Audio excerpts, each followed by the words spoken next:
Hi, welcome back to Ledino. ഇനി നമ്മൾ fibre ഒപ്റ്റിക്സിൽ നിന്നുള്ള കുറച്ച് ഇമ്പോർട്ടൻ്റ് ആയിട്ടുള്ള MCQ ക്വസ്റ്റ്യൻസ് ആണ് ഡിസ്കസ് ചെയ്യുന്നത്. സോ നോക്കാം. Okay, first one.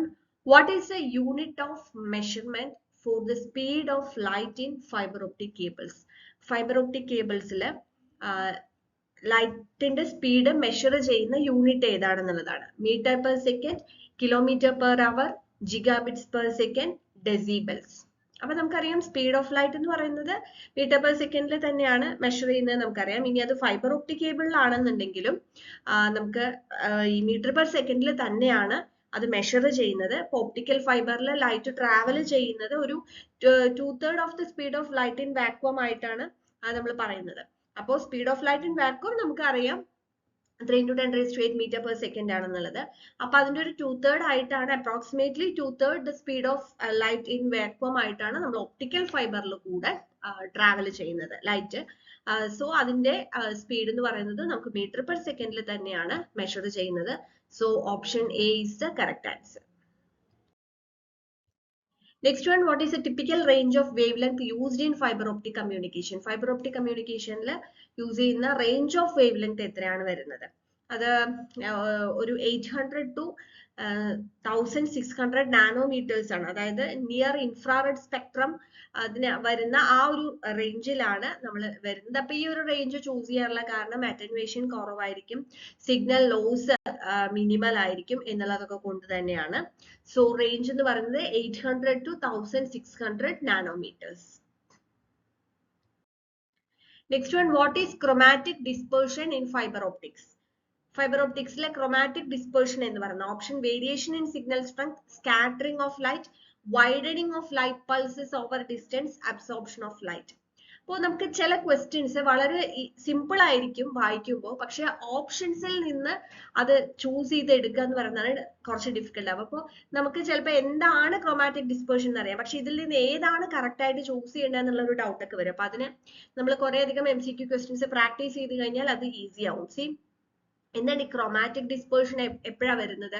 നമ്മള് ഈ ലൈറ്റ്, അതായത് ഡിഫറെന്റ് വേവ് ലെങ്ത് ഉള്ള ലൈറ്റ് ഒരു സ്ലൈറ്റ്ലി ഡിഫറെന്റ് സ്പീഡിൽ ട്രാവൽ ചെയ്യുന്ന സമയത്ത്, ഇപ്പൊ ഫൈബറിന്റെ അകത്ത് കൂടെ ട്രാവൽ ചെയ്യുന്ന സമയത്ത് ആണ് ശരിക്കും ക്രോമാറ്റിക് ഡിസ്പേർഷൻ ഒക്കർ ചെയ്യുന്നത്. അതായത് ലൈറ്റ് പൾസസ് സ്പ്രെഡ് ഔട്ട് ആവും, ഓവർ ദ ഡിസ്റ്റൻസ് അത് സ്പ്രെഡ് ഔട്ട് ആവും. അങ്ങനെ വരുമ്പോഴത്തേക്കും അവിടെ ഡിസ്റ്റോർഷൻ ഉണ്ടാവും.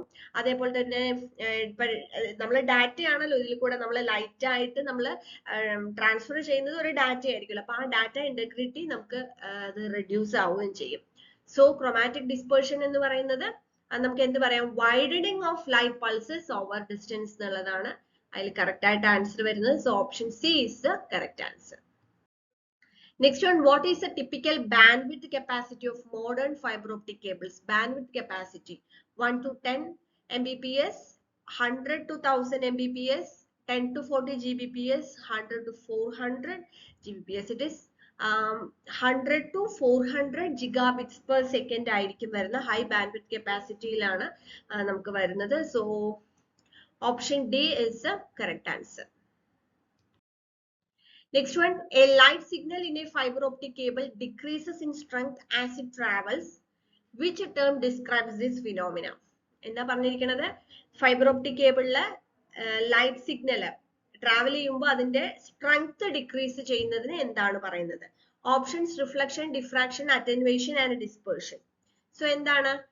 ട്രാവൽ ചെയ്യുന്ന സമയത്ത് സ്ട്രെങ്ത് ഡിക്രീസ് ആവുന്ന, അല്ലെങ്കിൽ ആ സിഗ്നൽ സ്ട്രെങ്ത് ലോസ് ഗ്രാജുവലി ആയിരിക്കും കേട്ടോ. ഗ്രാജുവലി ലോസ് ആവുന്ന ആ ഒരു പ്രോസസ്സിനെ നമ്മൾ പറയുന്ന പേരാണ് അറ്റൻവേഷൻ എന്ന്. ഓക്കെ, അതിന് പല കാരണങ്ങൾ ഉണ്ടാവാം. അബ്സോർപ്ഷൻ, സ്കാറ്ററിംഗ്, ബെൻഡിങ് ലോസ്, അങ്ങനെയുള്ള ഫൈബർ ഒപ്റ്റിക് ലോസസ് നമ്മൾ പഠിച്ചിട്ടുണ്ട് അല്ലെ. അപ്പൊ ഈ കാരണങ്ങൾ കൊണ്ടാണ് അതിന്റെ സിഗ്നൽ സ്ട്രെങ്ത് ഡിക്രീസ് ചെയ്ത് വരുന്നത്. ഗ്രാജുവലി ആയിരിക്കും അത് കുറഞ്ഞു വരുന്നത്. So the process is known as attenuation. Correct answer option C. Next one, what type of fiber optic cable is best suited for long distance communication? Long distance communication le nammal ഏറ്റവും suitable ആയിട്ടുള്ളത് ഏതാണ്? Single mode fibre, multi mode fibre, coaxial cable and twisted pair cable. So ഇതിൽ നമ്മൾ long distance communication എടുക്കുന്ന സമയത്ത് minimal model ഡിസ്പേർഷനും അതേപോലെ തന്നെ efficient ആയിട്ട് ട്രാൻസ്മിറ്റ് ചെയ്യാൻ പറ്റുന്നത് സിംഗിൾ മോഡ് ഫൈബറിൽ തന്നെയാണ്.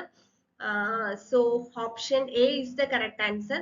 അതേസമയം നമുക്ക് മൾട്ടിമോഡ് ഫൈബർ ആയിരിക്കും കൂടുതൽ ഷോർട്ടർ ഡിസ്റ്റൻസിലാണെന്നുണ്ടെങ്കിൽ ഹയർ മോഡൽ ഡിസ്പേർഷൻ വരുന്നത്. നമുക്ക് ഇതിലാണ് മൾട്ടിമോഡിലാണ് വരുന്നത്. മൾട്ടിമോഡ് ഫൈബർ ആണ്. അപ്പൊ അതുകൊണ്ട് തന്നെ ഇപ്പൊ ലാനിലൊക്കെ ലോക്കൽ ഏരിയ നെറ്റ്വർക്കിലൊക്കെ നമ്മൾ യൂസ് ചെയ്യുന്നത് ഷോർട്ട് ഡിസ്റ്റൻസ് ആണെന്നുണ്ടെങ്കിൽ മൾട്ടിമോഡ് ഫൈബർ ആയിരിക്കും. അതേസമയം ലോങ് ഡിസ്റ്റൻസ് കമ്മ്യൂണിക്കേഷന് സിംഗിൾ മോഡ് ഫൈബർ ആണ്. Next one, what is the primary cause of signal loss in fiber optic cables? Fiber optic cables signal loss ഉണ്ടാവാനുള്ള primary cause അപ്പൊ പല കാരണങ്ങൾ ഉണ്ടാവും അല്ലെ. അതിലെ പ്രൈമറി കോസ് എന്താണെന്ന് ചോദിച്ചു കഴിഞ്ഞാൽ ഇറ്റ് ഈസ് സ്കാറ്ററിങ്. ഓക്കെ, ഇപ്പൊ സ്കാറ്ററിങ് സംഭവിക്കുന്നത് ഇപ്പൊ ലൈറ്റ് നമ്മൾ ട്രാവൽ ചെയ്യുന്ന സമയത്ത് അത് ഇംപ്യൂരിറ്റീസ് ആയിട്ടും അതേപോലെ തന്നെ ഇപ്പൊ ഫൈബർ മെറ്റീരിയലിൽ തന്നെ എന്തെങ്കിലും ഇറഗുലാരിറ്റീസ് ഉണ്ടാവും. അപ്പൊ അത് കാരണം കൊണ്ടും ഒക്കെ എന്ത് സംഭവിക്കാം, ഈ പറഞ്ഞ സ്കാറ്ററിങ് സംഭവിക്കാം. അല്ലെങ്കിൽ എന്തെങ്കിലും ഇംപ്യൂരിറ്റീസ് ഉണ്ടെങ്കിൽ അതുകൊണ്ടും സ്കാറ്ററിങ് സംഭവിക്കാം. ഈ സ്കാറ്ററിങ് കാരണമാണ് പിന്നെ അറ്റൻവേഷൻ ഉണ്ടാവുന്നതും സിഗ്നൽ സ്ട്രെങ്ത് കുറഞ്ഞത്. അപ്പൊ അതെല്ലാം റിലേറ്റഡ് ആണ്. അറ്റൻവേഷൻ ആണെങ്കിലും ഒക്കെ ഇത് റിലേറ്റഡ് ടേംസ് ആണ്. പക്ഷെ primary cause of signal loss എന്ന് പറയുന്നത് നമുക്ക് സ്കാറ്ററിങ് തന്നെയാണ്. അപ്പൊ ഓപ്ഷനിലെ reflection, scattering, diffraction and amplification എന്ന് പറയുന്നുണ്ട്. So correct answer scattering. Next one, what type of laser is commonly used in fiber optic communication systems? Fiber optic communication systemത്തിൽ കൂടുതലായിട്ട് യൂസ് ചെയ്യുന്ന ടൈപ്പ് ഓഫ് ലേസർ ഏതാണ്? Diode laser, gas laser, fibre laser and dye laser. So ഏറ്റവും കൂടുതൽ use ചെയ്യുന്നത് diode laser തന്നെയാണ്. Size small size എല്ലാം നമുക്ക് അവൈലബിൾ ആണ്. എഫിഷ്യൻസി കൂടുതലായിരിക്കും. അപ്പൊ അങ്ങനെയുള്ള കാരണങ്ങൾ കൊണ്ട് തന്നെ നമ്മൾ ഡയോഡ് ലേസേഴ്സ് ആണ് യൂസ് ചെയ്യുന്നത്. Option A is the correct answer. Next one, what type of optic fiber is used for high speed data transmission in data centers and local area network? Step index multimode, graded index multimode, single mode fiber, plastic optical fiber. നമ്മൾ നേരത്തെ പറഞ്ഞു അതായത് local area network data സെന്റേഴ്സിലൊക്കെ തന്നെ അതായത് short distance ആണെന്നുണ്ടെങ്കിൽ തന്നെ നമ്മൾ multimode fibres ആണ് യൂസ് ചെയ്യുക. അതിൽ തന്നെ നമ്മൾ ഗ്രേഡഡ് ഇൻഡെക്സ് മൾട്ടിമോഡ് ഫൈബേഴ്സ് ആയിരിക്കും യൂസ് ചെയ്യുന്നത്. Option B is the correct answer.